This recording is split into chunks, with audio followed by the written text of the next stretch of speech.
I think it's a good thing when you have on a 9-member Supreme Court people who don't always see things exactly alike and who do have different methods of interpretation and different approaches, because none of us have, well, you understand. Well, the Chief I can't even agree. I can't even agree with you agree with that? No, I agree that you should have different people with different, who reach different results, but one would think that after 200 years, there would be some consensus on what we think we're doing when we interpret the Constitution. You know, I mean, these are wildly divergent views. Are we taking broad concepts such as equal protection and due process and asking, what should these concepts mean today? That's one view. Or on the other hand, are we saying, what did these concepts mean when they were adopted?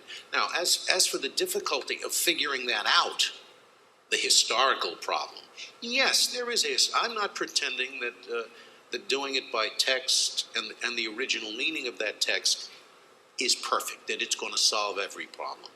But it solves an awful lot of problems, especially the most controversial ones. It doesn't take a whole lot of history to figure out that nobody thought that the Bill of Rights stopped a state from prohibiting abortion. Nobody thought that the Bill of Rights prohibited a state from criminalizing sodomy. Nobody thought that the Bill of Rights prohibited states from prohibiting assisted suicide. So many of the most controversial questions, it's a piece of cake to decide it. And it is not my burden to prove that originalism and this historical approach, what did the people do? What did they decide? It's not my burden to prove that it's perfect. It's just my burden to prove it's better than anything else. And the anything else is the other approach. It's up to the judges what equal protection should mean today, what due process should mean today. This is an immense amount of power in judges. And if you say that my approach should require historians, I cannot understand why your approach should require lawyers. I mean, what does a lawyer know about, whether there ought to be a right to an abortion or whether there ought to be a right to suicide? Let's put ethicists on the Supreme Court. Or what did I learn at Harvard Law School that gives me any capacity to decide these questions more properly than anybody else in the country? You learned law. You learned law at Harvard Law. These aren't lawyers' questions. Once you reduce it to, what ought equal protection mean today? If you think that those words are empty bottles, let's be honest and say it's up to Congress to fill those empty bottles. That's the way the British do it. If they're empty bottles, and we're trying to figure out what does the current society think it ought to mean, whatever the Congress says, they know what the current society. I don't have any idea what the current society thinks. I don't want to know what the current society thinks.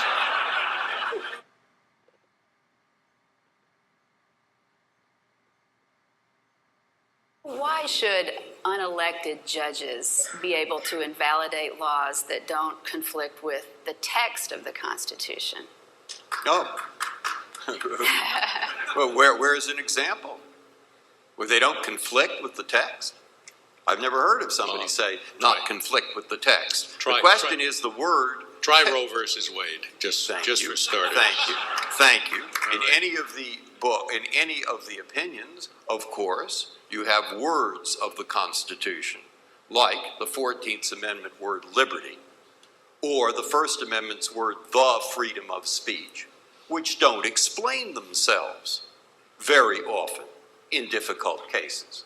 So then I say, life at the boundary is sometimes tough. It's like I keep thinking of the Frontier Patrol or something, because it doesn't explain itself. It's a hard question, and you have to have tools to answer it.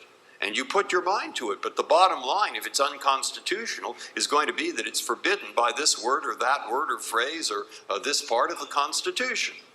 And there's no doubt about that. And it's easy to find those phrases: equal protection of the laws, due process of law. Those phrases are empty bottles if you accept the proposition that each generation can fill them up with whatever liquid it wishes. Now, I too believe in democracy, and I think the way it works is this: the majority rules. If you don't believe in that, you don't believe in democracy. Now, in a liberal democracy, which is what we have, there are some things on which the majority does not rule. That's what our Bill of Rights is about. The majority will not rule on religion. It will not rule on limiting political speech or any other speech, and so forth. Unreasonable searches and seizures, the whole list. That's mostly what the Bill of Rights is about. Limitations on the majority, which are applied through the judges. Okay. Who decided upon those limitations, however?